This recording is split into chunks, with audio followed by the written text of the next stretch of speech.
आप ग्रुप नहीं चेक करते हैं करतार? नहीं मैम करता हूँ, पर मेरे को अभी स्कूल का भी करना है, उसके भी अच्छा, पेपर। मैं कह रही हूँ आपके साथ ऐसी कोई भी प्रॉब्लम है, एक बार आप मुझे बोलिए तो सही कि मैम मेरा ये चल रहा है, मैं नहीं कर सकता। बार बार मैं क्लास में आपका नाम मेंशन करूँ, अच्छा लगता है? Okay ma'am. आगे से कुछ भी है डू लेट मी नो। इतना भी कुछ नहीं है कि डंडे लेके खड़े हैं। समझ आ रही है बात? Okay ma'am. सार्थक, यस मैम। क्वेश्चन नंबर 2 मैंने ट्राई करने को बोला था, मेरे पास तो आया ही नहीं उसके बाद कुछ। मैम मैं मैथ्स का काम कर रहा था।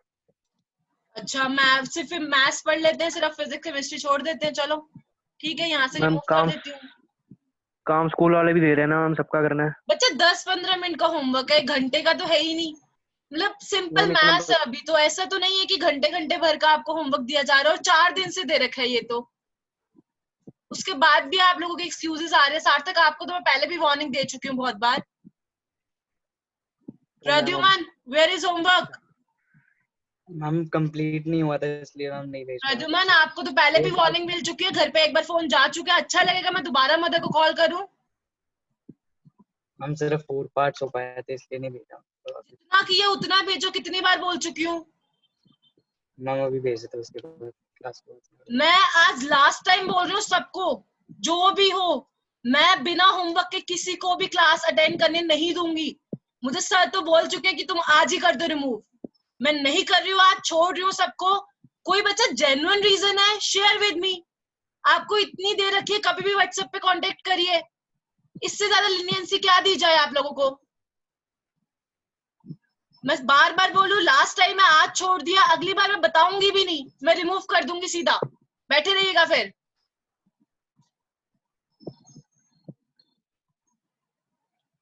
चलिए स्टार्ट करते हैं। लास्ट क्लास में हमने डिफरेंशिएशन कंप्लीट कर लिया था, और उसके ऊपर आपको चेन रूल पे और मैक्सिमाइज करने पे कुछ होमवर्क दिया था। जिन्होंने किया है वो चेक कर ले, जिन्होंने नहीं किया है वो समझ ले। आपको जो है सबसे पहला क्वेश्चन दिया गया था कि x प्लस 1/x+5 का होल स्क्वायर, इसको जो है डिफरेंशिएट करिए। तो ये हमारा चेन रूल का केस था। तो पहले तो हम पूरे फंक्शन को डिफरेंशिएट करेंगे। तो 2 हमारा आगे आ जाएगा, पावर में क्या हो जाएगा 2 - 1, और उसके बाद हम मल्टीप्लाई कर देंगे अंदर के जितने भी मेंबर्स है उनके डिफरेंशिएशन से। तो x का डिफरेंशिएशन क्या हो जाएगा 1। 1/x को कैसे लिख सकते हो, x की पावर -1। तो x की पावर -1 का डिफरेंशिएशन करोगे बच्चा तो -1 आगे आ जाएगा, और x की पावर -1 x की पावर 2 हो जाएगी। वो नेगेटिव पावर है तो उसको नीचे ले आएंगे। 5 के डिफरेंशिएशन करोगे 0, तो आपका फाइनल आंसर ये आएगा। अगर किसी का कुछ अलग आ रहा हो तो बता देना मुझे। चलिए, यहाँ पे माइनस होना चाहिए, तो सब बच्चे थोड़ा ध्यान दे देंगे। सेकंड वाले पार्ट में हाफ -1 होना चाहिए। यहाँ पे एक्चुअली इंटीग्रेशन आगे करना है, इंटीग्रेशन में +1 चलता है, तो यहाँ पे -1 होना चाहिए था। तो हाफ इंटू x³ + 2 की पावर हाफ -1 प्लस x³ का डिफरेंशिएशन करेंगे 3x², 2 का करेंगे 0। उसको जो है आप सिंप्लीफाई करके लिख सकते हैं। अगला था हमारा सी पार्ट, था हमारा 4x³ + 5x² + 6x। तो 4x³ का हमारा डिफरेंशिएशन करेंगे तो 3 आगे आ जाएगा। तो 3 4 12, x³ है तो 3 में से 1 माइनस करेंगे तो x की पावर 2, तो 12x² हो जाएगा फर्स्ट टर्म का। सेकंड का करेंगे 2 आपका आगे आ जाएगा, 5 to the 10, तो x की पावर 2 - 1 is 1, तो 10x हो जाएगा।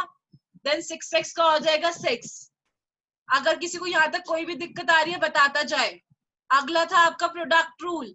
हाँ जी जसमीन, हाँ जी हाँ जी। मैम मुझे फर्स्ट पार्ट में दिक्कत आ रही थी। बच्चा सिंपली पहले तो हम इसको as a complete function behave करेंगे कि समझ लो अंदर सिर्फ x है, तो क्या करोगे 2 को आगे ले आओगे और पूरी पावर 2 में से क्या करोगे 1 माइनस कर दोगे, राइट? Yes ma'am. इतना कर दिया, इनटू अंदर जितने भी मेंबर्स है उनका डिफरेंशिएशन। तो x का डिफरेंशिएशन करोगे क्या आ जाएगा 1, क्योंकि 1 आगे गया, x की पावर 1 - 1 is 0। ठीक है, फिर क्या बचा 1/x। 1/x को कैसे लिख सकते हो, x की पावर -1 लिख सकते हो।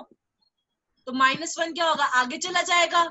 जब -1 आगे चला गया, x की पावर क्या होगी -1 -1, minus minus plus, sine minus का, तो क्या हो जाएगा -1 × x की पावर -2। अब नेगेटिव पावर है तो उसको पॉजिटिव बनाने के लिए नीचे लेके जा सकते हैं।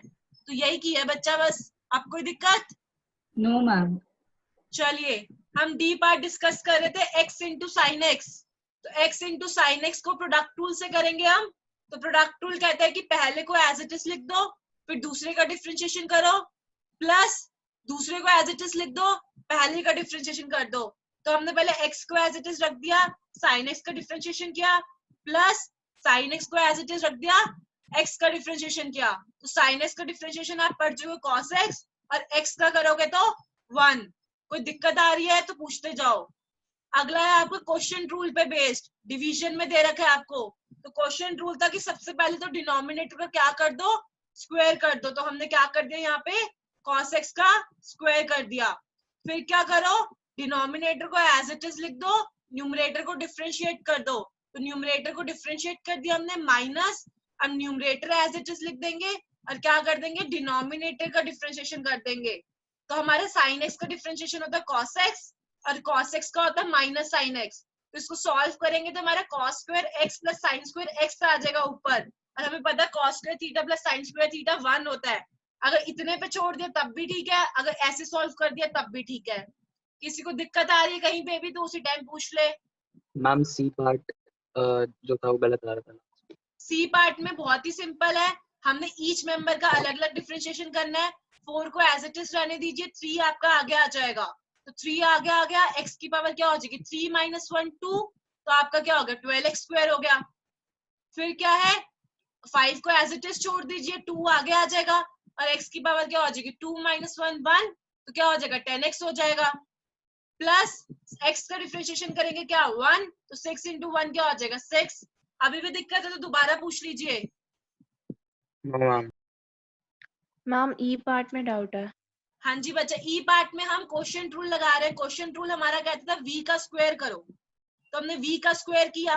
तो v क्या हमारा डिनोमिनेटर होता था, तो डिनोमिनेटर का स्क्वायर कर दिया।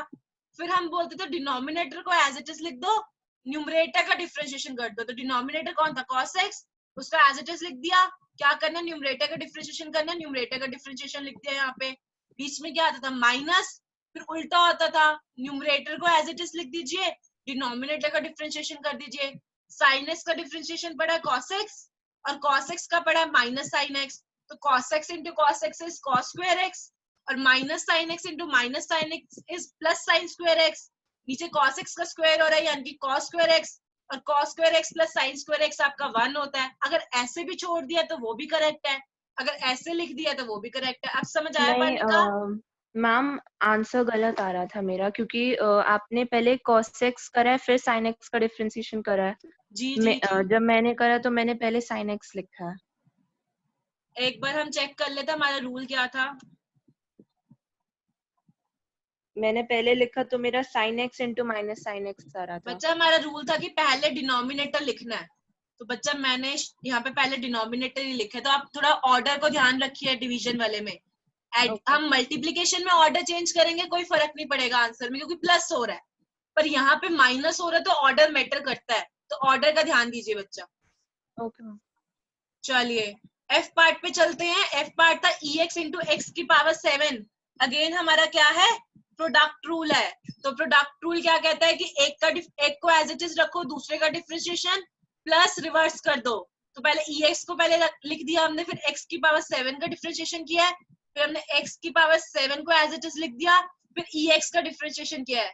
तो x की पावर 7 का डिफरेंशिएशन करेंगे तो 7 इंटू एक्स की पावर 6 हो जाएगा, और x की पावर 7 एज इट इज, और ex का डिफरेंशिएशन आप पढ़ चुके हैं, e की पावर x ही होता है। हमने e की पावर x इंटू एक्स की पावर 6 कॉमन ले लिया है, अंदर 7 प्लस x बच गया। यहाँ छोड़ देते तब भी ठीक है, सिंप्लीफाई कर रहे हैं तो और भी अच्छी बात है। किसी को कोई दिक्कत आ रही है वहीं पे पूछ ले। ये थे आपके चेन रूल पे बेस्ड, और प्रोडक्ट रूल, आपका डिवीजन रूल, ये सब उसके बेस्ड थे। फिर मैंने आपको दिया था मैक्सिमाइज करने के लिए 3 फंक्शन दिए थे। मैक्सिमाइज करने के लिए सबसे पहले था x की पावर 5 प्लस x की पावर 4। तो इसको डिफरेंशिएट करके 5 आगे आ जाएगा, और x की पावर क्या हो जाएगा 5 माइनस 1 4, और जब इसको करोगे तो 4 आगे आ जाएगा। तो x की पावर क्या हो जाएगी 4 माइनस 3। हम यहाँ से x की पावर 3 को कॉमन ले सकते हैं, तो 5x प्लस 4 0 हो गया। अब ये क्या होगा, ये तो वहां जाके 0 हो गया, तो x की पावर क्या हो जाएगी, x की वैल्यू माइनस 4/5, मैंने जो है लास्ट क्लास में चेक करना भी सिखाया था। मैंने देखा है कुछ बच्चों ने चेक नहीं किया। अभी के लिए आप चेक नहीं करेंगे तो चलेगा, बट मैंने यहाँ पे सॉल्यूशन में चेकिंग करके दिखा दी है। चेक कैसे कर रहे थे हम जो डिफरेंशिएट किया था उसको दोबारा डिफरेंशिएट कर रहे थे। क्या कर रहे थे हम? डबल डेरिवेटिव की वैल्यू निकाल रहे थे। तो इसको दोबारा डिफरेंशिएट करोगे तो 4 आगे आ जाएगा और x की पावर 4 माइनस 1 3 हो जाएगी, तो 20x क्यूब हो जाएगा। और 3 आगे आ जाएगा तो 12x स्क्वायर हो जाएगा। जब अपनी x की वैल्यू आपने सब्स्टिट्यूट करी तो आपका नेगेटिव आंसर आया। नेगेटिव मतलब 0 से छोटा, और हमने बोला था कि 0 से छोटा आएगा तो वो हमारी मैक्सिमम वैल्यू है, और हमने बोला था अगर 0 से बड़ा आएगा तो वो हमारी मिनिमम वैल्यू होगी। बी पार्ट की तरफ चलते हैं, इसको भी मैक्सिमाइज करना था। अगेन कोई मैम दिक्कत है यहाँ तक? बताइए। मैम हाँ जी, हाँ जी। मैम ऊपर वो D square Y by D X square में इक्वल टू में 20x क्यूब और 12x स्क्वायर कहाँ से आया? 20x cube plus 12x square, जिसको मैंने एक बार डिफरेंशिएट किया था उसको दोबारा डिफरेंशिएट कर दिया है। 5x की पावर 4 को डिफरेंशिएट करोगे, 4 जो है 5 से मल्टीप्लाई होगा आके, तो 4 5 द 20, और x की पावर क्या हो जाएगी? 4 minus 1 that is 3। 4x cube को करोगे तो 3 आगे आके मल्टीप्लाई होगा, तो 3 4 द 12, और x की पावर क्या हो जाएगी? 3 माइनस 1 2। अब समझ आया? Yes ma'am. किसी बच्चे को अभी भी नहीं आया तो वो बेझिझक आराम से पूछ ले। डाउट चाहे 10 बार पूछ लो, कोई मनाही नहीं है। यस मैम, एक और बार एक्सप्लेन कर दो। हाँ जी बच्चा, हमें क्या करना था? हमें जो है इसकी मैक्सिमम वैल्यू निकालनी थी। तो मैक्सिमम वैल्यू निकालने के लिए सबसे पहले बात हमने करी थी कि पहले तो dy बाई dx की वैल्यू क्या लिख दो? 0 लिख दो। तो पहले हमने डिफरेंशिएट किया इसको, x की पावर 5 थी तो 5 आगे आ गया, 5 इंटू एक्स की पावर 5 माइनस 1 इज 4। x की पावर 4 को डिफरेंशिएट करेंगे तो 4 आगे आ गया, तो 4 इंटू एक्स की पावर 4 माइनस 1 दैट इज 3। हमने इसको 0 के इक्वल लिख दिया, तो x की वैल्यू क्या आ गई? माइनस 4/5। फिर हमने चेक किया कि सच में ये हमारी मैक्सिमम वैल्यू है या फिर ये हमारी मिनिमम वैल्यू है। तो उसके लिए हमें क्या करना था? जिसको हम एक बार डिफरेंशिएट कर चुके हैं उसको दोबारा डिफरेंशिएट करना था। तो इसको दोबारा डिफरेंशिएट करोगे बच्चा तो आपका क्या होगा? 4 आगे आ जाएगा, तो 4 इंटू 5 इज 20। x की पावर क्या हो जाएगी? 4 माइनस 1 3, 3 फिर आगे आ जाएगा, 4 थी तो 12, और x की पावर क्या हो जाएगी? 3 माइनस 1 2, तो 12x स्क्वायर। बस हमने क्या करना है? जो हमारी x की वैल्यू आई थी उसको सब्स्टिट्यूट करके चेक करना है कि वेदर हमारा आंसर 0 से छोटा आ रहा है या 0 से बड़ा आ रहा है। अगर 0 से छोटा आता है तो हम बोलते हैं हमारी वैल्यू मैक्सिमम है, अगर 0 से बड़ा आता है तो हमारी वैल्यू मिनिमम है। तो हमने देखा 0 से छोटा आ रहा था तो हमारी वैल्यू क्या है? मैक्सिमम है। अगर किसी बच्चे को अभी भी डाउट है तो पूछ ले बेझिझक। चलिए, नहीं तो बी पार्ट की तरफ चलते हैं। बी पार्ट था हमारा x cube plus x square plus 6। इसको डिफरेंशिएट करेंगे तो 3 आगे आ जाएगा, 3 into x square plus 2x, और 6 का डिफरेंशिएशन करेंगे तो 0। x कॉमन ले लीजिए, अंदर क्या बचेगा? 3x प्लस 2, तो एक x तो यहाँ आके 0 हो गया। एक x क्या हो जाएगा? माइनस 2/3। अगेन माइनस 2/3 पे आप डबल डिफरेंशिएट करिए इसको और चेक करिए। इसको दोबारा डिफरेंशिएट करेंगे तो 2 आगे आ जाएगा, तो 2 इंटू 3 6, और x की पावर 2 माइनस 1 इज 1, तो 6x बचेगा। और 2x का डिफरेंशिएशन करेंगे तो खाली 2 बचेगा, x का डिफरेंशिएशन होता है 1, तो 6x प्लस 2। आप वैल्यू सब्स्टिट्यूट करके देखिए, नेगेटिव आ रही है, 0 से छोटी, तो यानी कि ये भी हमारी वैल्यू क्या है? मैक्सिमम वैल्यू है। किसी को दिक्कत है बी पार्ट में तो पूछ ले। चलिए आगे चलते हैं। हमने y की वैल्यू अब दी थी 4x स्क्वायर प्लस 16x। अब इसको डिफरेंशिएट करिए, 2 आगे आ जाएगा और x की पावर 2 माइनस 1 1 हो जाएगी, तो 8x। 16x को डिफरेंशिएट करेंगे बच्चा लोग तो x का डिफरेंशिएशन 1 है, और 16 एज इट इज आ जाएगा 16 इंटू 1। उसको 0 के इक्वल रख दीजिए, आपका आंसर है -2। जब आप डबल डेरिवेटिव करेंगे तो डबल डेरिवेटिव 8x का डेरिवेटिव करेंगे, खाली 8 बचेगा, 16 का 0, तो इसमें कोई x की वैल्यू बची ही नहीं, तो ये 0 से बड़ा आ रहा है। तो इसका मतलब ये जो वैल्यू हमारी मिनिमम आ रही है, इसमें हम मैक्सिमम वैल्यू नहीं निकाल पाए हैं, क्योंकि ये हमारी 0 से बड़ी आ रही है। तो इस केस में हम मैक्सिमम वैल्यू नहीं निकाल सकते। जो वैल्यू आ रही है हमारी वो कौन सी आ रही है? मिनिमम आ रही है। किसी को यहाँ तक कोई डाउट है तो बताए। होमवर्क में किसी भी तरह का कोई डाउट है तो बताइए, नहीं तो आज के टॉपिक पे मूव करते हैं। चलिए चलते हैं आज के टॉपिक की तरफ। बच्चा हमने डिफरेंशिएशन जो है अच्छे से सीख लिया है, हमें हर तरह की डिफरेंशिएशन करनी आ गई है, हमें उसका एप्लीकेशन पार्ट भी जो है पता चल गया है। हमें एक और मैथमेटिकल टूल जो है सीखना है, उसके बाद जो है हम अपना नया चैप्टर शुरू कर पाएंगे। तो आपका अगला मैथमेटिकल टूल है इंटीग्रेशन, जो आप समझ लीजिए डिफरेंशिएशन का बिल्कुल रिवर्स होता है। ये आप पढ़ेंगे क्लास 12th में जाके, आपकी सेकंड बुक का फर्स्ट चैप्टर है, चैप्टर नंबर 7, वहां पे जाके पढ़ेंगे। पर यहाँ पे हमें जरूरत पहले है तो हम उतना पढ़ लेते हैं जितनी हमें यहाँ पे फिजिक्स में जरूरत है। अच्छा, अब मैंने क्या बोला है, मैंने आपको एक फंक्शन दे दिया कि एक्स एस जो है ना मेरा टी स्क्वायर के इक्वल है। तो मैंने आपको क्या दे दिया, डिस्टेंस की वैल्यू दे दी है टी स्क्वायर। ठीक है, मैं बोल रही हूँ मुझे ना वेलोसिटी निकाल के बताओ। तो अब आप वेलोसिटी क्या बोलते हैं, चेंज इन डिस्टेंस अपॉन में टाइम, चेंज इन टाइम, या फिर चेंज इन डिस्प्लेसमेंट अपॉन में चेंज इन टाइम, अगर ज्यादा सही तरीके से बोले तो आप क्या करोगे, आपको पता जब चेंज निकालना है तो क्या करना है, डिफरेंशिएट करना है। लास्ट 2 क्लासेस में आप अच्छे से सीख चुके हो कि dy बाय dx क्या था, rate of change of y with respect to x था। तो आप क्या करोगे, फटाफट इसको डिफरेंशिएट कर दोगे, तो टी स्क्वायर का डिफरेंशिएशन हो जाएगा 2t। आप बोलोगे मैम वेलोसिटी की वैल्यू ये है। अच्छा चलो ठीक है, बहुत बढ़िया बात है। अब मैं उल्टा दे दूं, मैं बोलूं वेलोसिटी की वैल्यू ये है, मुझे क्या कहते हैं डिस्टेंस या डिस्प्लेसमेंट बता दीजिए। तो कोई मेथड है क्या आपके पास करने के लिए? अब आपको काम क्या करना है, रिवर्स करना है। हमने तो s को डिफरेंशिएट करना सीखा था, अब आंसर से वापस क्वेश्चन में कैसे जाते हैं वो तो अभी तक हम नहीं सीखे हैं। तो वही प्रॉब्लम हमारी कौन सॉल्व करने वाला है, यहाँ पे इंटीग्रेशन सॉल्व करने वाला है। कौन करने वाला है, इंटीग्रेशन सॉल्व करने वाला है। ठीक है, ध्यान से समझेंगे। जैसे डिफरेंशिएशन हमने ग्राफ के थ्रू समझा था, पता बेटा आपसे कोई ग्राफ वहां पूछेगा नहीं, फिजिक्स में कोई नहीं पूछेगा, इवन मैथ्स में भी पेपर में कोई आपसे ग्राफ नहीं पूछेगा। पर ये ग्राफ, ये कंसेप्ट इसलिए बताए जाते हैं कि आपको चीजें मगअप ना करनी पड़े, आपको हर चीज के पीछे क्या समझ आए, उसकी रीजनिंग समझ आए कि आप क्यों पढ़ रहे हैं। तो इसके पीछे भी रीजनिंग समझने की कोशिश करिएगा।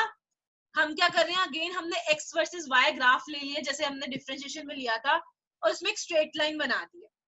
चलो ठीक है, अब मैंने ना यहाँ पे एक डॉटेड लाइन बनाई है, मैंने बोला इसका एरिया निकाल दीजिए।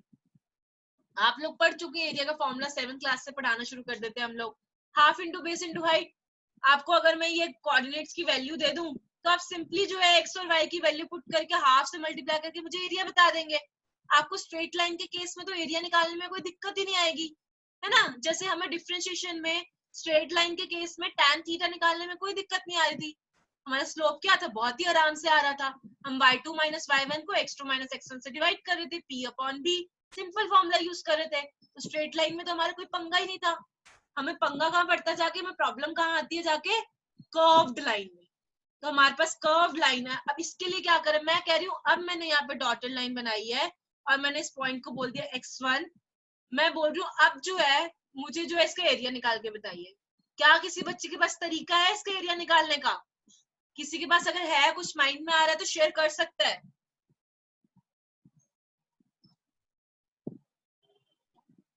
किसी से कोई रिस्पॉन्स नहीं है, तो मुझे पास ऐसे डायरेक्ट निकालने का कोई फॉर्मूला नहीं था, क्योंकि ये कोई पर्टिकुलर फिगर नहीं बन रही है जिसके लिए हमने कोई पर्टिकुलर फॉर्मूला पढ़ा हो एरिया निकालने के लिए। हमें कुछ और तरीका लगाना पड़ेगा। तो मैंने क्या किया, इनको छोटी सी स्ट्रिप पे काट दिया। मैंने क्या किया, इस पूरे में से एक छोटी सी ये रेड कलर की क्या जो मैंने स्ट्रिप काट ली। ये स्ट्रिप जो काट ली, मैंने कहा ये रेक्टेंगुलर स्ट्रिप आ गई है जिसकी ये छोटी सी जो ये मैंने विड्थ ली थी वो बहुत ही छोटू सी ली थी। और जब हमने डिफरेंशिएशन सीखा था बच्चा लोग, तो हमने कहा था जब हम छोटी सी चीज पढ़ेंगे तो उसके आगे क्या लगा देंगे, डी लगा देंगे। dy बाई dx में dy और dx क्या थे, बहुत ही छोटू छोटू से थे। तो यहाँ पे क्योंकि विड्थ मैंने बहुत ही छोटू सी लिया है तो उसको मैंने x की जगह क्या लिख दिया, dx लिख दिया है। और यहाँ पे मैंने बोल दिया कोऑर्डिनेट सपोज करो y1 है तो उसकी लेंथ क्या हो गई, y1 होगी। तो ये आपके पास एक रेक्टेंगुलर स्ट्रिप आ गई, है ना। तो उसका आप बोलोगे एरिया होता है रेक्टेंगल का मैम लेंथ इंटू ब्रेथ, ये तो हमें कब से पता है। तो आप बोलोगे इस छोटी सी स्ट्रिप का एरिया हो जाएगा y1 इंटू dx। अच्छा चलो ठीक है, मैंने क्या किया, मैंने एक और छोटी सी स्ट्रिप काट ली, उसकी मैंने लेंथ बोल दी y2 और विड्थ अगेन बहुत ही छोटी सी ली, उसको अगेन dx बोल दिया। इसके एरिया निकालोगे तो आप बोलोगे ma'am length into breadth y2 into dx। अच्छा पर बच्चा आप लोग ध्यान दीजिए, अगर हम इसका सम करेंगे तो हमें जो है हमें पूरा सम नहीं मिलेगा फिगर का। क्यों? क्योंकि आप देखिए ये परफेक्ट रेक्टेंगल नहीं बन रहा है। यहाँ से ऊपर देखिए, जो ये आपकी ऊपर वाली ये डायमेंशन है, ये बिल्कुल पैरेलल नहीं आ रही है। रेक्टेंगल की प्रॉपर्टी क्या पड़ी थी? ऑपोजिट साइड्स पैरेलल होती है, ये पड़ी थी। पर इसकी ये वाली जो साइड आ रही है वो हल्की सी क्या आ रही है? स्लांटिंग आ रही है ना? तो यानी कि जो आप एरिया निकाल रहे हो उसमें से ये छोटू सा ट्रायंगुलर एरिया हर बार क्या हो रहा है? बच रहा है ना? तो यानी कि ये कंप्लीट रेक्टेंगल नहीं है। तो अगर हम बोल रहे हैं अगर हमें सम निकालना है, तो अगर हम इसको सम करते हैं तो क्या करेंगे? हमें इंटीग्रेशन करना पड़ेगा। हम जो डायरेक्ट सबको प्लस करेंगे तो हमारी बात यहाँ पे चलेगी नहीं, क्योंकि ये कंप्लीट जो है नहीं है, क्योंकि छोटू छोटू से ट्रायंगल जो है हम हर बार बच जाते हैं। तो उन छोटू से ट्रायंगल की हमने क्या करा कि हमने बोला कि हम इंटीग्रेशन कर देंगे। ये जो आप कर्व्ड लाइन देख रहे हो बच्चा लोग, ये हमारा क्या होता है? इंटीग्रेशन होता है। क्या होता है हमारा? इंटीग्रेशन का सिंबल होता है। वहां पे तो डिफरेंशिएशन के लिए आप क्या कर रहे थे? dy/dx लिख रहे थे, है ना? तो यहाँ पे इंटीग्रेशन के लिए आप क्या लिखोगे? ये सिंबल लोगे। यहाँ पे हम डायरेक्ट समीशन नहीं यूज कर सकते। आपने जब मीन पढ़ा था समीशन की टर्म्स में, मीन बहुत बार पढ़ चुके हो आप लोग, 10th में भी ताजा पढ़कर आए हो। तो मीन में आप क्या करते थे? समीशन ले लेते थे। आप लोगों के दिमाग में आ सकता है कि मैम हम सबके एरियाज प्लस करके सिर्फ समीशन क्यों नहीं यूज कर सकते यहाँ पे, जैसे हम मीन में किया करते थे? तो बच्चा रीजन वही है कि रेक्टेंगल में हर बार छोटे छोटे से ट्रायंगल बच रहे हैं। अगर वो छोटू सा ट्रायंगल एक या दो बार बचे तो हो सकता है हमारे आंसर में फर्क ना पड़े, पर आप जितनी बार स्ट्रिप्स लोगे यहाँ पे उतनी बार छोटा सा ट्रायंगल जो है ऊपर बचेगा। उसको आप कलेक्टिवली देखोगे तो आपके आंसर में जरूरत से ज्यादा फर्क आ जाएगा ना, जिस फर्क को आप जो है इग्नोर नहीं कर सकते। इसलिए जो है आप डायरेक्ट समीशन यूज यहाँ पे नहीं कर सकते। इसलिए हम क्या करते हैं? इंटीग्रेट करते हैं।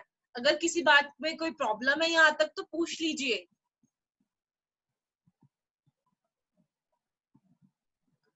तो यहाँ से हमें क्या पता चलता है कि इंटीग्रेशन क्या है? कि छोटे छोटे एलिमेंट्स का जोड़ देना, कंबाइन कर देना। अगर हम किसी बड़ी चीज को डायरेक्टली कैलकुलेट नहीं कर पा रहे हैं तो हम क्या करेंगे? इसको छोटू छोटू स्टेप्स में या छोटे छोटे पार्ट्स में, आप ज्यादा ठीक से बोलो तो छोटे छोटे एलिमेंट्स में तोड़ सकते हैं, और फिर क्या कर सकते हैं? छोटे छोटे एलिमेंट्स को मिलाकर उनका क्या कर सकते हैं? इंटीग्रेशन कर सकते हैं। समीशन वर्ड ठीक नहीं है यहाँ पे। समीशन वर्ड ठीक नहीं है। क्यों ठीक नहीं है? मैं इस चीज को एक्सप्लेन कर चुकी हूँ। तो हम क्या कर देंगे? यहाँ पे इंटीग्रेशन कर देंगे। तो हमें पता चल गया डिफरेंशिएशन क्या बताता था? हमें स्लोप बता रहा था। ऊपर हमने जब डिस्कस किया था तो हमने क्या बोला था? डिफरेंशिएशन बच्चा हमें क्या बता रहा है? स्लोप बता रहा है, tan थीटा बता रहा है। तो ऐसे ही हमें इंटीग्रेशन क्या बताता है? एरिया अंडर द कर्व बताता है। यहाँ तक दिक्कत है तो कोई पूछ ले। चलिए बच्चा, जो डिफरेंशिएशन था ना वो हम मतलब 99.9% हर फंक्शन को डिफरेंशिएट कर सकते हैं, पर इंटीग्रेट हम हर फंक्शन को नहीं कर सकते। तो इस बात का हम ध्यान रखेंगे। आगे शायद एक दो एग्जांपल से भी शायद हमें ये देखने को मिल जाए, पर ये ध्यान रखिए डिफरेंशिएट हर फंक्शन को किया जा सकता है, इंटीग्रेट जो है हर फंक्शन को नहीं किया जा सकता है। आइए अब चलते हैं कि इंटीग्रेशन जो है करते कैसे हैं। सब बच्चे जो है सारे फॉर्मूलेस को नोट करेंगे। मेरी रिक्वेस्ट है सब बच्चों से, नोट्स बनाना यहाँ पे बहुत ही इंपॉर्टेंट है। अगर फिर भी किसी बच्चे को कुछ रह जाता है तो कभी भी मुझे व्हाट्सएप पे कांटेक्ट करके मेरे से नोट्स मांग सकता है। चलिए अब हम जैसे वहां पे अपने बेसिक रूल पढ़ा था। ऊपर करना। हाँ जी बच्चा, और ऊपर करूं? नहीं बस मैं। चलिए हम बेसिक फॉर्मूला की बात कर लेते हैं। जैसे हमने डिफरेंशिएशन का बेसिक फॉर्मूला क्या पढ़ा था? अगर x की पावर n थी, चलो गुड है, हमारी x की पावर n थी वहां पे बच्चा, तो हम क्या करते थे? n को आगे ले आते थे और पावर के n में से 1 क्या कर देते थे? माइनस कर देते थे। तो यहाँ पे सब कुछ उल्टा है उससे। हमने अभी ऊपर बोल तो दिया कि इंटीग्रेशन क्या है हमारा? रिवर्स है डिफरेंशिएशन का। तो हम यहाँ पे क्या करेंगे? अगर इंटीग्रेट करना है तो वहां पे क्या करते थे? पावर में 1 माइनस करते थे। यहाँ पे क्या करेंगे? पावर में 1 प्लस करेंगे। और क्या करेंगे? अच्छा आपने एक बात ध्यान दी, यहाँ पे कुछ इंटीग्रेशन के साइन पे लिमिट्स भी लिखी है कि अगर मैं बोल रही हूँ लिमिट्स पे पहले बात कर लेते हैं, फिर हम फॉर्मूले पे चलेंगे। ये मेरा कर्व कहाँ से लेके कहाँ तक है? 0 से लेके x1 तक है ना, तो मुझे एरिया कहाँ से कहाँ तक निकालना है? 0 से लेके x1 तक निकालना है ना। जैसे आपको समीशन करनी होती है, आप 10 टर्म्स की करते थे तो आप लिखते थे n = 1 to n = 10। ऐसे ही अगर मुझे 0 से लेके 1 तक इंटीग्रेट करना है x1 तक, तो मेरी लिमिट्स क्या आ जाती है? x = 0 to x = x1। ये लिमिट्स का यूज करेंगे हम यहाँ पे। क्यों ले रहे हैं 0 to x1 वो आप समझ लीजिए, क्योंकि हमें एरिया कहाँ से कहाँ तक का निकाल रहे हैं? 0 से x1 तक का निकालना है। और x की लिमिट ही क्यों ले रहे हैं, ये भी माइंड में क्वेश्चन आ सकता है। क्यों? क्योंकि हम इंटीग्रेट किसके रिस्पेक्ट में कर रहे हैं? dx के रिस्पेक्ट में कर रहे हैं, dy नहीं है यहाँ पे। अगर dy के रिस्पेक्ट में कर रहे होते तो हमारी जो लिमिट्स आती वो y की टर्म्स में आती। जैसे मैंने आपको बताया था डिफरेंशिएशन के केस में कि अगर मैं आपको दे दूं y = x³ और बोलूं dy/dr निकालिए, तो आप निकाल ही नहीं सकते। क्योंकि उसमें r ही नहीं है, क्योंकि जिसके रिस्पेक्ट में मैं आपको डिफरेंशिएट करने को बोल रही थी वो आपका फंक्शन में प्रेजेंट ही नहीं था। तो सिमिलरली सेम कहानी यहाँ भी चलती है कि अगर मैं dx के रिस्पेक्ट में डिफरेंशिएट करने को बोल रही हूँ तो यहाँ पे x की लिमिट्स लगेंगी। अगर मैं यहाँ पे dθ या dy के टर्म्स में बोलूंगी तो लिमिट्स किसकी लगेंगी? y की लगेंगी। चलिए हम यहाँ बेसिक फॉर्मूले की बात कर रहे थे। जब तक बच्चा हमें लिमिट्स गिवन नहीं है तो हम बोलते हैं हमारे पास कैसा इंटीग्रल है? इनडेफिनेट इंटीग्रल है, ठीक है। और जब हमें वो लिमिट्स डिफाइन कर देंगे तो हम क्या बोलेंगे? हमारे पास कैसा इंटीग्रल है? डेफिनेट इंटीग्रल है। डेफिनेट मतलब फिक्स्ड पता है कि ये वैल्यू सब्स्टिट्यूट करनी है, और इनडेफिनेट मतलब हमें फिक्स्ड नहीं पता कि हमें कौन सी वैल्यू पुट करनी है। तो जब तक हमारे पास इनडेफिनेट है ना, हम यहाँ पे +c करते रहेंगे जहाँ पे हमारा कोई कांस्टेंट है, क्योंकि हमें नहीं पता ना कि लिमिट्स पुट करने पे क्या आंसर आएगा। तो जो भी हमारा एक्स्ट्रा आंसर आना होगा वो हम +c से जो है रिप्रेजेंट करते जाएंगे। तो अभी हम बेसिक फॉर्मूले की बात कर रहे थे कि जैसे डिफरेंशिएशन में हमारा बेसिक फॉर्मूला था x की पावर n को हम क्या करते थे? n आगे ले आते थे और x की पावर n-1 कर देते थे। तो यहाँ पे क्या करना है? x की पावर n+1 कर देना है और इसको पूरे को n+1 से क्या कर देना है? डिवाइड कर देना है। +c, ये c क्यों आ रहा है? क्योंकि ये इनडेफिनेट इंटीग्रल है, अभी हमें लिमिट्स नहीं दे रखी है।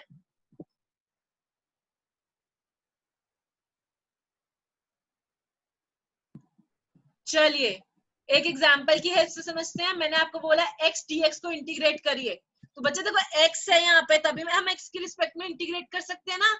अगर यहाँ पे x नहीं होता तो हम इसको x की रिस्पेक्ट में इंटीग्रेट नहीं कर पाते। तो चलिए हम x को इंटीग्रेट करते हैं। हमने क्या बोला?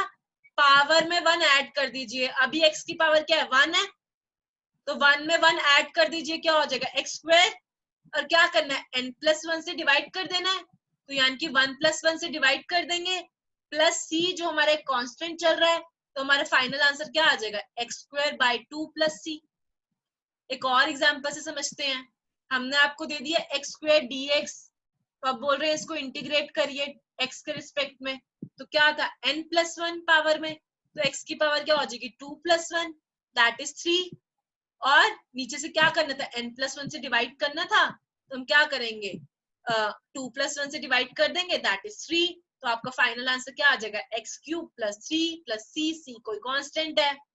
एक फ्रैक्शन वाली टर्म देख लेते हैं, √x। √x का क्या मतलब है? मैं पहले भी बहुत बार बता चुकी हूँ। x की पावर ½ तो क्या करेंगे?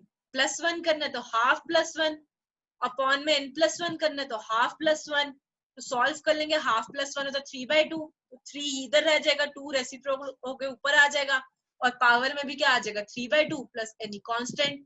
यहाँ तक किसी बच्चों किसी एग्जांपल में डाउट है तो पूछ सकता है।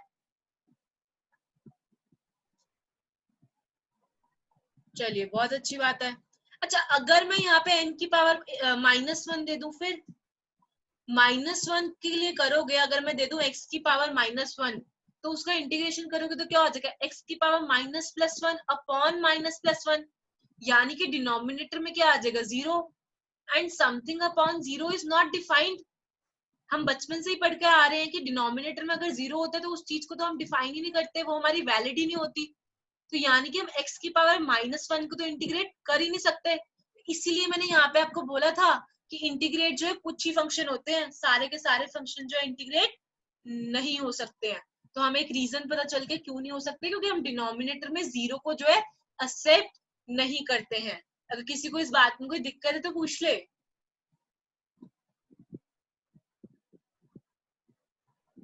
चलिए आगे चलते हैं। जैसे हमने ले लिया 1/√x, तो √x का क्या मतलब है, x की पावर हाफ, और नीचे प्लस हाफ है तो ऊपर आके क्या हो जाएगी -हाफ। बेसिक फॉर्मूला क्या कह रहा था, पावर में +1 कर दो और पावर +1 से डिवाइड कर दो। तो पावर में +1 कर देंगे अपॉन -हाफ +1 कर देंगे +c। अब उसको जो है और सिंप्लीफाई करके भी लिख सकते हैं। सिमिलरली हमने ले लिया है x की पावर -1, है ना, तो x की पावर -1 का क्या मतलब है 1/x। तो 1/x को हम बेसिक फॉर्मूले से तो नहीं कर पाए, तो इसीलिए हमने क्या कर दिया, 1/x के लिए एक अलग से फॉर्मूला दे दिया, क्योंकि हम उस पे जो है बेसिक फॉर्मूला जो है अपना नहीं लगा पा रहे हैं। क्योंकि उसके साथ क्या प्रॉब्लम आ रही है, ये प्रॉब्लम आ रही है कि नीचे जो है डिनोमिनेटर में क्या आ रहा है, हमारा 0 आ रहा है, तो उसको हम बेसिक फॉर्मूला की हेल्प से इंटीग्रेट नहीं कर सकते हैं। 1/x का हमने इंटीग्रेशन के लिए अलग से फॉर्मूला दे दिया है log x + c, और ये मैंने लगाया मॉड का साइन। मॉड के साइन का मतलब होता है कि मेरी जो x की वैल्यू रहेगी हमेशा पॉजिटिव रहेगी। क्यों, क्योंकि अगर log का भी पढ़ा तो आपने पढ़ा होगा कि log का जो एंगल होता है, जो x होता है, वो कभी भी नेगेटिव नहीं हो सकता है। कभी भी हम log का एंगल log x में x की वैल्यू नेगेटिव जो है नहीं पढ़ते हैं। log x जो डिफाइंड है आपका, वो सिर्फ x की पॉजिटिव वैल्यूज या 0 के लिए डिफाइंड है, नेगेटिव वैल्यूज के लिए डिफाइंड नहीं है। इसलिए जो है हमने यहाँ पे मॉड लगाया है कि x की वैल्यू यहाँ नेगेटिव में पुट नहीं करनी है। अच्छा, अगर आप लोगों को ध्यान होगा, जब हमने डिफरेंशिएशन पढ़ा था log x का, तो हमने फॉर्मूला पढ़ा था कि log x का डिफरेंशिएशन क्या है, 1/x है, पढ़ा था ना। log x का डिफरेंशिएशन हमने पढ़ा था 1/x, और यहाँ पे 1/x का इंटीग्रेशन क्या आ रहा है, log x। हमने यही बोला था कि इंटीग्रेशन क्या है, रिवर्स है डिफरेंशिएशन का, देखने को मिल गया इस एग्जाम्पल में, राइट। चलिए, किसी को यहाँ तक कोई दिक्कत है तो पूछता जाए। अब तक जो हमने बात करी बच्चा लोग, वो हमने बात करी बच्चा इनडेफिनेट इंटीग्रल की। कहीं पे भी अभी तक हमने लिमिट्स को पुट नहीं करा। अब हम बच्चा बात करेंगे डेफिनेट इंटीग्रल की। अगर अभी भी किसी बच्चे को इनडेफिनेट इंटीग्रल में डाउट है तो पूछ ले। चलिए, डेफिनेट इंटीग्रल की बात करते हैं, जिसमें हम क्या पुट करते हैं, लिमिट्स पुट करते हैं। बच्चा हमने क्या बोला, x dx को जो है इंटीग्रेट करिए, कहां से लेके कहां तक, x की वैल्यू 2 से लेके 3 तक। तो पहले तो आप लोग क्या करेंगे, जो आपको बेसिक फॉर्मूला सिखाया है उससे आप इंटीग्रेट कर दीजिए। बेसिक फॉर्मूला क्या कहता है, पावर में 1 ऐड कर दीजिए और पावर +1 से क्या कर दीजिए बच्चा लोग, डिवाइड कर दीजिए। तो क्या करेंगे, x की पावर 1 + 1 2 अपॉन 1 + 1 2, x² अपॉन 2 आ गया। तो अब इंटीग्रेट हो चुके हैं, इसलिए हम यहाँ पे कर्व वाला सिंबल यूज नहीं कर रहे हैं। जब तक हमने फंक्शन को इंटीग्रेट नहीं किया था तब तक कर्व वाला सिंबल आ रहा था, जो कर्व सिंबल है जो इंटीग्रेशन को बताता है। क्योंकि हमने इंटीग्रेट कर दिया है तो कर्व सिंबल हमने यहाँ नहीं लगाया, उसकी जगह हमने क्या लगा दिया, यहाँ पे स्क्वायर ब्रैकेट्स लगा के अपने लिमिट्स जो है पुट कर दिए। हर चीज का सिग्निफिकेंस है कि यहाँ पे हमने जो है यहाँ पे कर्व साइन क्यों नहीं लगाया है, ठीक है। अब हम क्या करते हैं, हमेशा upper limit minus lower limit.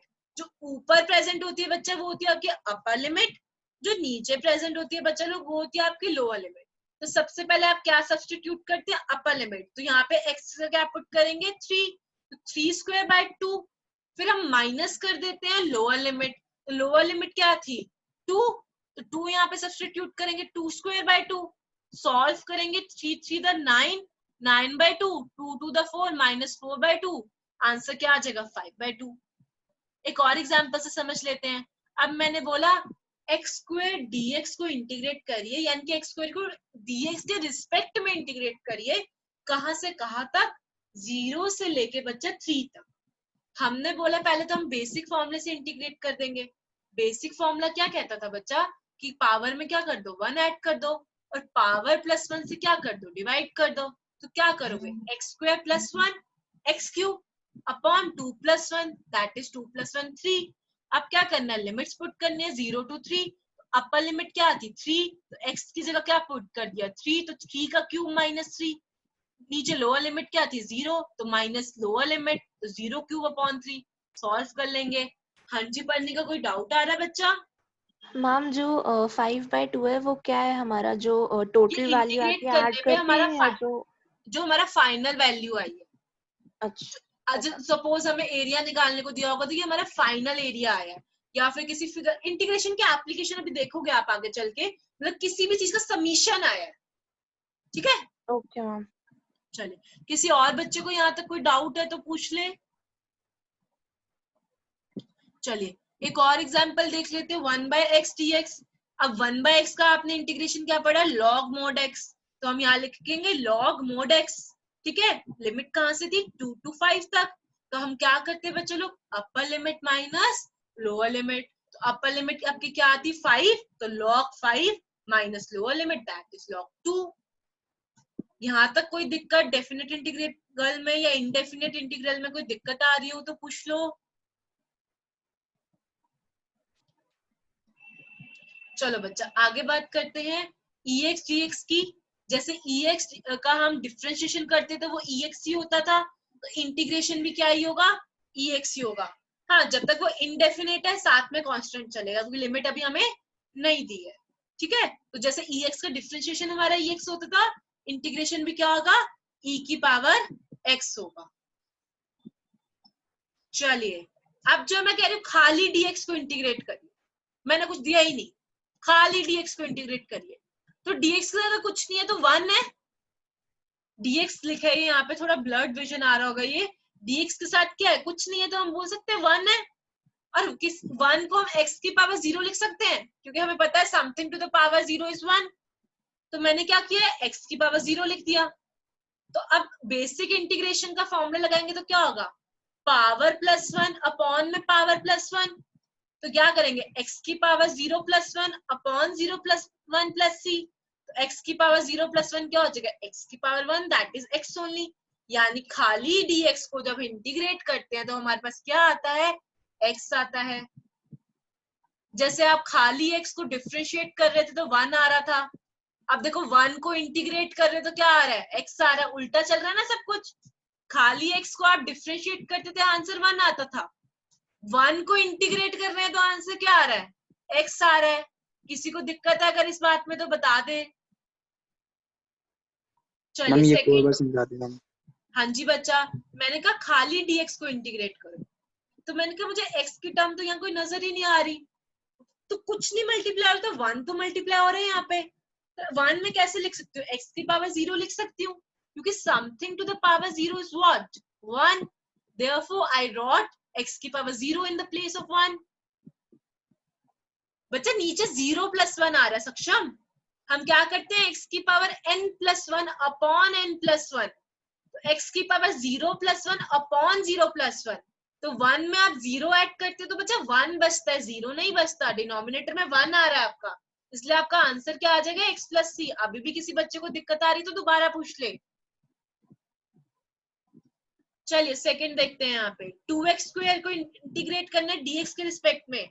अच्छा बच्चा, जैसे हम डिफरेंशिएशन में करते थे, अगर कोई कोफिशिएंट होता था तो उसको बाहर अलग से रख लेते थे, उसको छेड़ते नहीं थे। तो ऐसे क्योंकि ये कांस्टेंट वैल्यू है तो इसको हमने क्या कर दिया, इंटीग्रेशन के साइन के बाहर रख लिया है, क्योंकि हम कांस्टेंट वैल्यूज को जैसे डिफरेंशिएट नहीं करते थे ऐसे इंटीग्रेट भी नहीं करेंगे। और x² का इंटीग्रेशन क्या हो जाएगा, x की पावर 2 + 1 3 अपॉन 2 + 1 3। किसी को कुछ लिखा हुआ समझ नहीं आया तो वो पूछ सकता है। x की power 2 + 1 3 upon 2 + 1 3।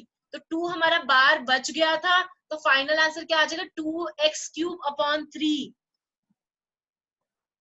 2x³ upon 3 is your final answer. Similarly मैं बोल रही हूँ 3dx को इंटीग्रेट करिए, तो यहाँ पे अगेन x नजर नहीं आ रहा है हमें, तो हम दोबारा x की पावर 0 लिख सकते हैं। उसका इंटीग्रेशन क्या आएगा, x आएगा। तो 3dx को इंटीग्रेट करने पे क्या आ जाएगा, 3x + c आ जाएगा। किसी को दिक्कत है तो बताए। चलिए कुछ इंपॉर्टेंट बातें कर लेते हैं। cos x का इंटीग्रेशन होता है sin x। आपने पढ़ा था sin x का डिफरेंशिएशन होता था cos x, तो उल्टा चल रहा है अब। cos x का इंटीग्रेशन क्या हो जाएगा, sin x प्लस सी तब तक चलेगा जब तक इनडेफिनेट है। sin x का इंटीग्रेशन करोगे माइनस cos x।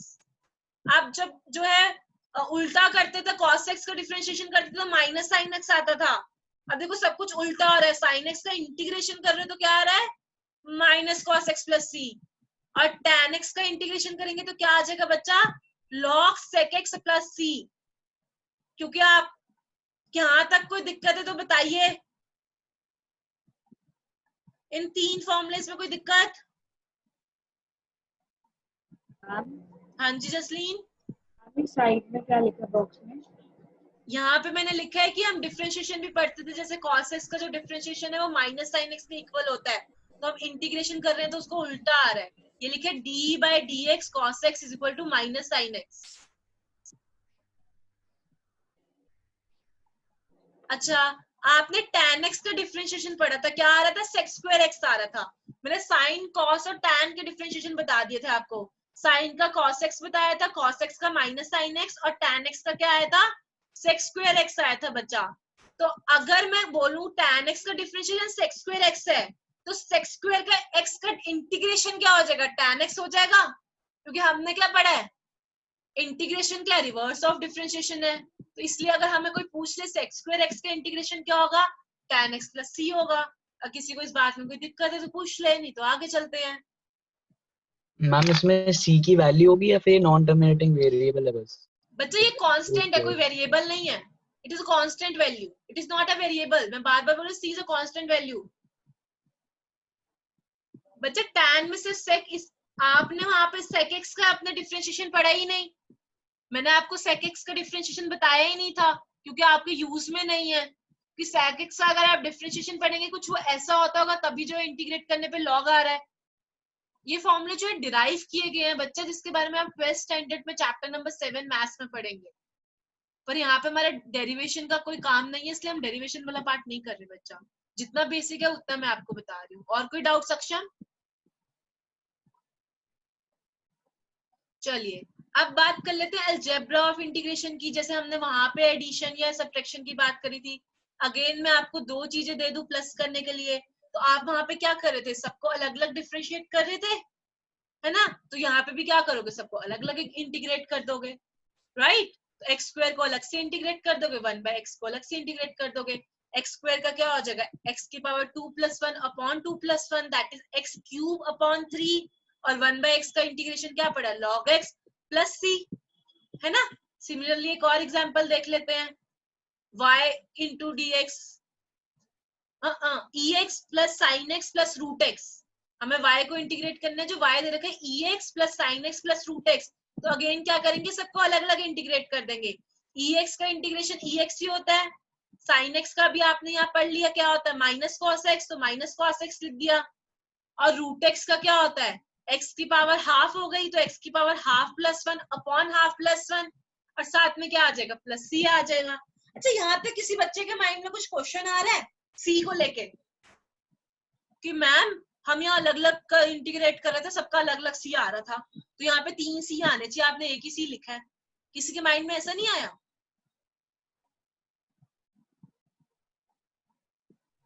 सोचा करो यार, थोड़ा दिमाग चलाया करो।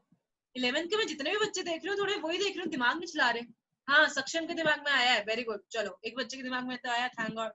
बच्चा अगर 3 c भी लिख देंगे तो प्लस करने पे कांस्टेंट वैल्यू तो आएगी। आप c डिफरेंस लिख दीजिए, c की वैल्यू तीनों के लिए सपोज अलग अलग आ गई, पर आप 3 कांस्टेंट वैल्यूज को ऐड करेंगे तब भी तो एक कांस्टेंट ही बनेगा। तो इसलिए हमने तीनों c को कंबाइन करके एक ही c लिख दिया, इसलिए एक c आया। ये लॉजिक था पीछे। किसी को डाउट है इस बात पे तो पूछ लो।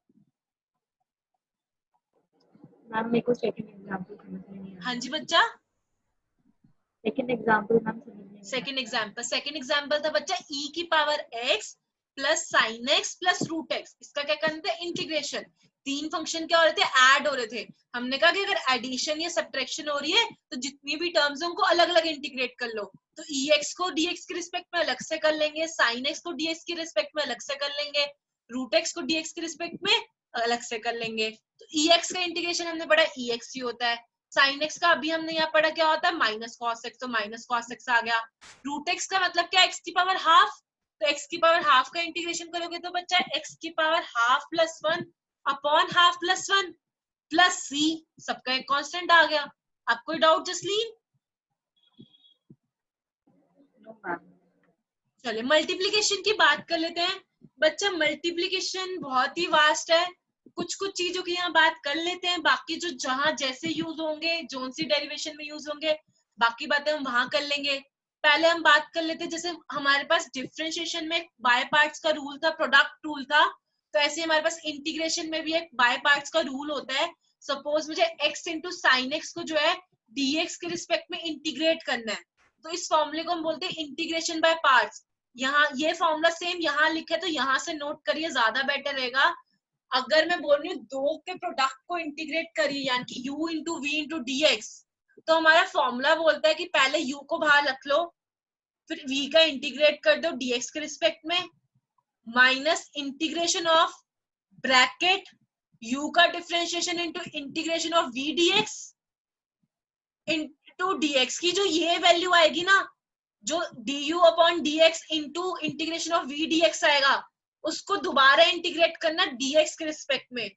देखने में बहुत ही कॉम्प्लिकेटेड लग रहा होगा फॉर्मूला, एक बार लगा के देख लेते हैं तो ज्यादा बेटर रहेगा। मैंने बोला x इंटू साइन एक्स को इंटीग्रेट करिए, तो इस फॉर्मूले के अकॉर्डिंग क्या है, u बाहर रखना है, तो u हम किसको ले लेते हैं, चलो x को ले लेते हैं। आगे हम बात करेंगे कि u और v भी कैसे डिसाइड करते हैं इंटीग्रेशन में।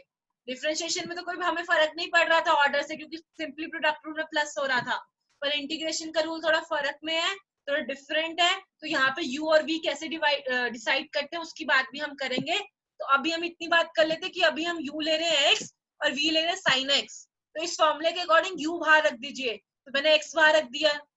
फिर वो कहते हैं v का dx के रिस्पेक्ट में इंटीग्रेशन कर दीजिए, हमने साइन x का इंटीग्रेशन कर दिया dx के रिस्पेक्ट में, माइनस का साइन, इंटीग्रेशन ऑफ ब्रैकेट में क्या है du बाय dx, तो u क्या था x, तो वो क्या हो जाएगा dx by dx into integration of v dx, तो v क्या था sine x into integration of sine x dx, bracket close, यहाँ पे एक और dx आ जाना चाहिए। सॉल्व करते हैं, साइन x का इंटीग्रेशन करेंगे minus cos x, integration of dx by dx is 1 and sine x का इंटीग्रेशन क्या होगा माइनस कॉस x इंटू एक और dx था ये वाला, यानी कि जो अंदर आंसर आया उसका एक बार और इंटीग्रेशन कर लीजिए, माइनस साइन को बाहर ले आइए, माइनस इंटू माइनस क्या हो जाएगा प्लस, और cos x का इंटीग्रेशन क्या पड़ा है साइन x पड़ा है, तो फाइनल आंसर आपका ये आ गया, क्योंकि इनडेफिनेट इंटीग्रल था तो प्लस c आ गया। किसी को अगर दिक्कत है इस एग्जांपल में तो बताएं। मैम एक बार दोबारा एक्सप्लेन कर देंगे? हाँ जी बच्चा, हमारे पास है x साइन x, तो हमने बोलते हैं u हमारा x है, साइन x हमारा v है, तो फॉर्मूला बोलता है u पहले बाहर रखो जी, हमने बाहर रख दिया। फिर बोलते v इंटू dx कर दो, तो हमने साइन x इंटू dx कर दिया। फिर बोलते माइनस कर दो, माइनस का साइन लगा दे, फिर कहते इंटीग्रेशन का साइन लगा दो जी, लगा दिया। फिर बोलते हैं कि du बाई dx को इंटीग्रेशन ऑफ v dx से मल्टीप्लाई कर दो, तो du बाई dx क्या होगा, u क्या x, that is dx by dx। फिर क्या करना है, उसको इंटीग्रेशन ऑफ v dx से मल्टीप्लाई करना है, तो इंटीग्रेशन ऑफ v dx मतलब sin x का इंटू dx का इंटीग्रेशन कर दिया हमने। तो हमने देखा sin x का हमारा इंटीग्रेशन क्या आता है minus cos x, dx by dx क्या होता है 1, और sin x को इंटीग्रेट करोगे अगेन माइनस cos x। अब जो ये अंदर आया था इसको दोबारा भी तो इंटीग्रेट करना था, ये वाला साइन अभी चल रहा है ना, तो माइनस हम बाहर ले आए, तो माइनस इंटू माइनस क्या हो गया प्लस हो गया, और cos x का इंटीग्रेशन क्या होता है sin x होता है। अभी भी किसी बच्चे को समझ नहीं आया तो पूछ ले। चलिए अब बात कर लेते कि कैसे जो, हाँ जी बच्चा। मैम वो सेकंड स्टेप में लास्ट वाला dx आ गया। बच्चे ये वाला dx चल रहा है, वो मैं यहाँ लिखना भूल गया, आप यहाँ भी एक dx ऐड कर लीजिएगा। ये dx चल रहा है, देखिए ना, ये dx, इसका dx अलग था और पूरे ब्रैकेट के बाहर एक dx अलग था, तो ये वो वाला dx आया है। मैम उस पे उसकी जगह क्या लिखा या फिर वो खुद हट गया? क्या बच्चा, मेरे को आपकी बात नहीं समझ आई। मैम ये हट कैसे? हटा नहीं बच्चा, यहाँ पे जब इंटीग्रेट कर लिए तब हट जाता है। जैसे आप डिफरेंशिएट कर लेते हैं y को x के रिस्पेक्ट में, तो dx नीचे से गायब हो जाता है ना, तो ऐसे अगर हमने इंटीग्रेट कर लिया x के रिस्पेक्ट में तो वो चला जाएगा। ये dx का मतलब है कि आप dx के रिस्पेक्ट में काम कर रहे हैं, तो जब आपने डीएक्स के रिस्पेक्ट में काम कर लिया तो ये गायब हो जाता है। इसका जब तक रोल था तब तक रहा, जब इसने अपना काम कर लिया उसके बाद वो चला जाता है। और कोई डाउट? No ma'am. चलिए अब हम बात कर लेते कैसे जो हमें u और v जो है डिसाइड करना है। जैसे मैंने आपको बोल दिया x इंटू ई एक्स, तो हमारे पास एक शॉर्ट फॉर्म है आइलेट, ILATE। आइलेट बच्चा क्या कहता है? आई मतलब इनवर्स, यानी कि जैसे आप इनवर्स ट्री को पढ़ोगे स्टैंडर्ड 12th में, ट्रिग्नोमेट्रिक का बिल्कुल inverse, sine inverse x, cos inverse x, कोई भी इनवर्स फंक्शन अगर आपके पास तो आप उसको प्रायोरिटी देंगे। उसके बाद आप किसको प्रायोरिटी देंगे? लॉग वाली टर्म को। फिर किसको प्रायोरिटी देनी है u के लिए? अलजेब्रा टर्म को, x क्यूब, x की पावर 4, रूट x, x की पावर 1/3। फिर किसको देंगे? ट्रिग्नोमेट्रिक रेशियो को, sine theta, cos theta, tan, sec. फिर लास्ट में किसको प्रायोरिटी देनी है? एक्सपोनेंशियल को। तो यहाँ पे कौन कौन प्रेजेंट है? अलजेब्रा और एक्सपोनेंशियल। तो पहले कौन आता है अलजेब्रा और एक्सपोनेंशियल से? अलजेब्रा आता है, इसलिए हमने अलजेब्रा को पहले प्रायोरिटी दे दी है और सेम फॉर्मूला यूज करके इंटीग्रेट कर दिया है। अच्छा, अगर मैं आपको खाली log s को इंटीग्रेट करने को बोलूं, तो log s को खाली इंटीग्रेट करना है अगर आपको, तो आप तो 1 इंटू log s करके रख सकते हैं। तो 1 क्या हो गया? 1 जो है कांस्टेंट वैल्यू है, वो तो सबसे हमारी मान है, सबसे आगे रखना है उसको। तो हम उसको 1 लेके अगर हम इंटीग्रेट करेंगे तो हमारा ये फॉर्मूला आएगा। वैसे ये फॉर्मूला हम डायरेक्ट पढ़ते हैं तो इतना घबराइए मत, इतना लर्न करने की जरूरत नहीं है आपको। सिर्फ आपको एग्जाम्पल दिया है कि log s का कहाँ से फॉर्मूला आया होगा। या आइलेट वाली बात में किसी को दिक्कत है तो बताइए। चलिए, अब जैसे चेन रूल आपका डिफरेंशिएशन में लग रहा था, ऐसे इंटीग्रेशन में भी लगेगा। तो ये चीज फटाफट देख लीजिए, फिर क्लास एंड करते हैं। 12th के बच्चे वेट कर रहे हैं। जैसे हमने साइन एक्स का इंटीग्रेशन पढ़ा था कॉस एक्स, तो ऐसे साइन 2x, साइन एक्स का पढ़ा था माइनस कॉस एक्स, तो ऐसे साइन 2x का क्या हो जाएगा? Minus cos 2x। वहां पे क्या करते थे हम? बचे हुए एलिमेंट्स के इंटीग्रेशन को मल्टीप्लाई कर देते थे। यहाँ पे क्या करेंगे? बचे हुए एलिमेंट्स के इंटीग्रेशन को डिवाइड कर देंगे। सब कुछ डिफरेंशिएशन से उल्टा चल रहा है, देख लीजिए यहाँ पे। तो हम 2x का यहाँ पे, अच्छा एक और बात, 2x के डिफरेंशिएशन से डिवाइड करना है, इंटीग्रेशन से डिवाइड नहीं करना है, ये बात ध्यान रख लो। वहां क्या करते थे? डिफरेंशिएशन में डिफरेंशिएशन से ही मल्टीप्लाई करते थे, पर यहाँ क्या करना है? पहले फंक्शन का इंटीग्रेशन करना है और डिवाइड किससे करना है? बाकी एलिमेंट्स के डिफरेंशिएशन से करना है। तो बाकी एलिमेंट के डिफरेंशिएशन क्या हो गए? 2x को डिफरेंशिएट करोगे तो क्या आएगा? अपॉन 2। ऐसे e की पावर 4x का इंटीग्रेशन e की पावर 4x, और उसको क्या करोगे? 4x के डिफरेंशिएशन से डिवाइड कर दोगे, तो 4x को जो है आप डिफरेंशिएट करोगे तो बच्चा क्या आएगा? 4। ऐसे ही cos x square plus 1 dx को इंटीग्रेट करोगे तो sin x स्क्वायर प्लस 1। फिर हमें क्या करना था? बचे हुए एलिमेंट्स से डिवाइड कर देना था, किससे? डिफरेंशिएशन से। तो x स्क्वायर प्लस 1 का डिफरेंशिएशन क्या होता है? 2x plus 0। तो हमने डिफरेंशिएशन से डिवाइड कर दिया। और देख लीजिए, साइन का करेंगे तो माइनस कॉस, फिर क्या करना? अंदर वालों के डिफरेंशिएशन से डिवाइड कर देना है। तो अंदर वाले डिफरेंशिएशन वाले कौन है हमारे बच्चा? हमारे हैं वो x स्क्वायर का 2x प्लस e की पावर x। किसी को दिक्कत है इस बात पे तो बताइए। और हमारे पास जैसे डिवीजन रूल होता है डिफरेंशिएशन में, ऐसे इंटीग्रेशन में नहीं होता। हाँ जी जसकरण। मैं एक बार दोबारा एक्सप्लेन कर दूं। जी बच्चा, ये देखिए साइन 2x इंटू dx था, तो हम डिफरेंशिएशन में क्या करते थे? उसको डिफरेंशिएट करके उसी के डिफरेंशिएशन से मल्टीप्लाई कर देते थे। यहाँ पे क्या करना है? इंटीग्रेट करके उसके डिफरेंशिएशन से डिवाइड करना है। तो हमने पहले साइन 2x को इंटीग्रेट कर दिया, क्या आ गया? Minus cos 2x। और क्या किया? 2x के डिफरेंशिएशन से क्या कर दिया? डिवाइड। 2x को डिफरेंशिएट करिए, 2 आएगा, x की पावर 1 माइनस 1 0। ऐसे हमने यहाँ किया, e की पावर 4x को पहले इंटीग्रेट किया तो e की पावर 4x, फिर जो उसका x था उसके डिफरेंशिएशन से डिवाइड कर दिया, 4x को डिफरेंशिएट करिए, 4 आएगा। सेम काम यहाँ किया, cos x स्क्वायर प्लस 1 तो sin x square plus 1 upon इसका integration, sorry differentiation 2x plus 0। अभी भी किसी बच्चे को डाउट है तो फटाफट बताए। अब मेरा ऊपर वाला एग्जांपल नोट नहीं हुआ। हाँ जी बच्चा। मेरा ऊपर वाला एग्जांपल मैंने नोट नहीं करा। ये वाला बच्चा मैम इसके ऊपर लीजिए, कर लीजिए। अगर बाकी सब बच्चों को क्लियर है तो वो क्लास छोड़ सकते हैं, मैं होमवर्क जो है ग्रुप में अपडेट कर दूंगी। प्लीज मेरी रिक्वेस्ट है, 10-15 मिनट का होमवर्क होता है, साथ साथ करते जाइए, बर्डन नहीं बनेगा। अगर बहुत ही कोई जेन्युइन प्रॉब्लम आ जाती है बच्चा लोग तो मुझे बताइए, मुझे कांटेक्ट करिए। करतार स्कूल में टेस्ट कब है बच्चा? करतार, हेलो हाँ जी बच्चा, स्कूल में कब टेस्ट है बच्चा? मैम 6 से शुरू हुआ है, अब इन्होंने डेट शीट अभी तक नहीं दी। डेट 6 से शुरू है। और हाँ मैम, सिलेबस क्या आ रहा है फिजिक्स केमिस्ट्री का? मैम फिजिक्स का फर्स्ट चैप्टर वो तो मेरे को आ गया है। अच्छा, और केमिस्ट्री में बच्चा? केमिस्ट्री में मैम मैंने स्टार्टिंग का चैप्टर किया है। अच्छा मैम, स्टार्टिंग की वो इंफॉर्मेशन वगैरह है जरूरी? नहीं बच्चा, उसमें जो है ना आपकी कंसंट्रेशन टर्म्स जरूरी। आप ना मुझे व्हाट्सएप पे कांटेक्ट करिएगा, मैं उसको में से आपको इंपॉर्टेंट पॉइंट्स बता दूंगी, ठीक है? Okay ma'am. और कोई दिक्कत बच्चा? नहीं।